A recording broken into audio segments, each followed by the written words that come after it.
पहले 2 बंदे पकड़े गए तो इनके इंटेरोगेशन में हमें पता लगा कि इसका जो मेन सरगना है वो टेलीग्राम पर कुछ चैनल्स हैं जहां पर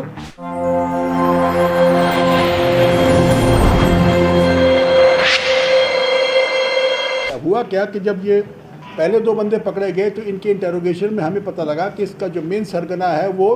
ताइवान से ऑपरेट कर रहा है। तो इसमें नेहा ने काफ़ी स्मार्टली वर्क करके अपने कॉन्टैक्ट्स इस्तेमाल करके उस ताइवान के बंदे का पासपोर्ट का डिटेल्स प्राप्त किया।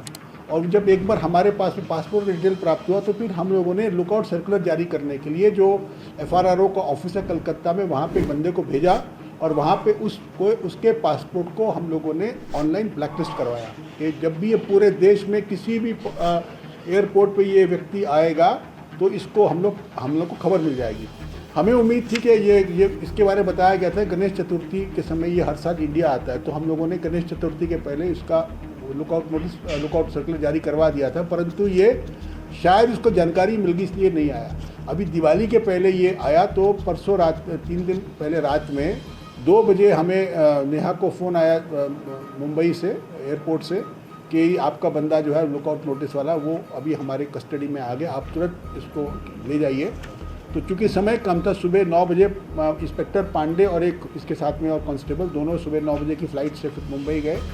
और वहाँ पे इनको काफ़ी दिक्कत हुई बिकॉज अरेस्ट करना था, इनको खुद से अरेस्ट करना था, सीज़र करना था। फिर इन लोगों ने लोकल थाने में इनको विटनेस चाहिए था, फिर बड़ी मुश्किल से विटनेस प्राप्त किया, फिर इनको वहाँ पे लोकल कोर्ट में प्रोड्यूस किया। फिर वहाँ पर उसके वकील ने काफ़ी अपोज़ किया कि भाई इनको आप ट्रांजिट रिमांड पर मत छोड़िए, इनको आप बेल दे दीजिए,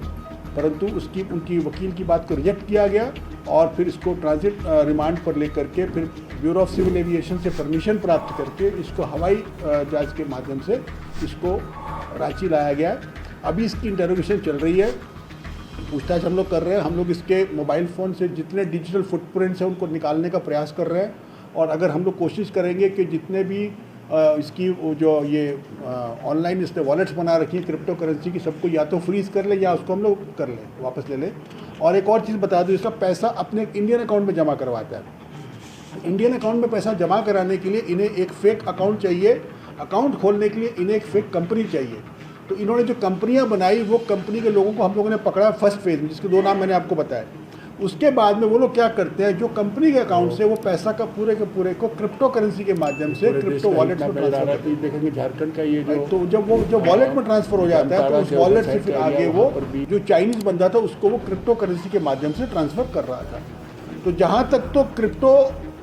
का पहला जहाँ पे कैश इन हो रहा है वहाँ तक तो हम लोग पहुँच रहे हैं, लेकिन आगे क्रिप्टो वॉलेट में पैसा कहाँ जा रहा है वो अभी तक हम लोग नहीं पकड़ पाए हैं। ये जो बंदा पकड़ा गया है इसके मोबाइल फ़ोन में बहुत सारे क्रिप्टो वॉलेट्स के एड्रेसेस उपलब्ध हैं। हम लोग कोशिश कर रहे हैं इसमें हमारे को मैं यहाँ पे ज़रूर मेंशन करना चाहूँगा कि हमारा जो I4C के जो अधिकारी हैं, विशेष रूप से राजेश जो CEO हैं, कल इनफैक्ट वो आए हुए थे इस मीटिंग में हमारे यहाँ पे, राजेश हैं और इसके अलावा जितेंद्र सिंह और ऋषि मेहता, इन 3 अधिकारियों का बहुत ही ज़्यादा टेक्निकल सपोर्ट हमारे को मिला है और वो पूरा हमारे को ऑनलाइन सपोर्ट दे रहे हैं क्योंकि ये काफ़ी कॉम्प्लेक्स इन्वेस्टिगेशन है और हमको भी इसकी पूरी चीज़ों की जानकारी अभी नहीं है। तो अभी हम लोगों का फ्यूचर का प्लान ये है कि जिन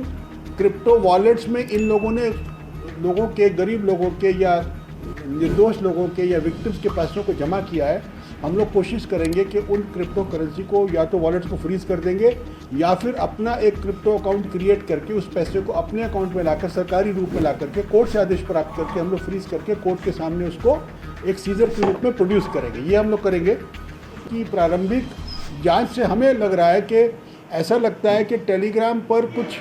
चैनल्स हैं जहां पर अकाउंट्स की खरीद फरोख्त हो रही है, मतलब कि लोग जो है वो फर्जी अकाउंट बना करके लोगों को बेच रहे हैं, ऐसा लगता है हमारे को अभी जो प्रिलिमिनरी आ रहा है। तो इस तरह से एक बहुत बड़ा ये स्कैम लग रहा है जिसमें करीब 18 से 20 अकाउंट तो तुरंत नज़र आ रहे हैं उसके मोबाइल फ़ोन में, तो और एक अकाउंट में करीब 75 करोड़ का ट्रांजैक्शन नज़र आ रहा है, 75 करोड़। तो आप इमेजिन कर सकते हैं कि ये पूरा जो ये स्कैम और पूरे देश में है ये, मतलब इनके इस स्कैम के विक्टिम मुझे लगता है कि भारत के हर राज्य में मिलेंगे, भारत के हर शहर में मिलेंगे, भारत के हर कोने में मिलेंगे। तो it's a very very big scam.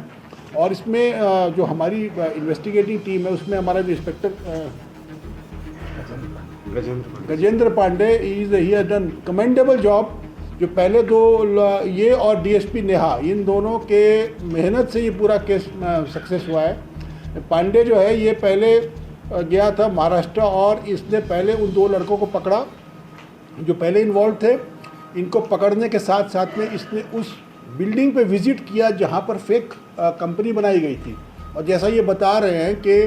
कुछ बैंक के लोगों को इन लोगों ने अपने पेरोल पर रखा हुआ है संभवतः, और ये लोग क्या करते हैं एक ही एड्रेस पे दर्जनों कंपनियों शेल कंपनी क्रिएट कर देते हैं और उस शेल कंपनी को क्रिएट करने के बाद उन कंपनी के नाम पे अकाउंट खोल लेते हैं और फिर इस तरह से ये शादी.com या इस पर जीवनसाथी.com इस प्रकार की वेबसाइट्स पे वो फेक प्रोफाइल क्रिएट करवा करके लोगों को प्रेरित करते हैं कि इन अकाउंट में पैसा ट्रांसफर। हमने ऑलरेडी करीब 95 लाख का जो फ्रॉड हुआ उसमें 67 लाख को we have been able to freeze. तो जिन अकाउंट तो ये एक 1930 हेल्पलाइन जो कि भारत सरकार के सहयोग से हम लोग भी चला रहे हैं, मैं उन्हीं के उसमें,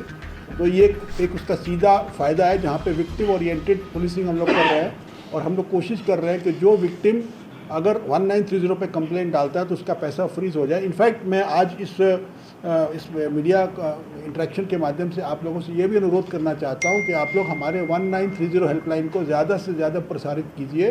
ताकि आम नागरिक अगर वो साइबर क्राइम का खास करके फाइनेंशियल फ्रॉड का विक्टिम अगर वो बन जाता है तो वो तत्काल तुरंत 1930 पे कॉल करके जिस अकाउंट में उसका पैसा गलत रूप से गया उसको कम से कम फ्रीज करवा सके।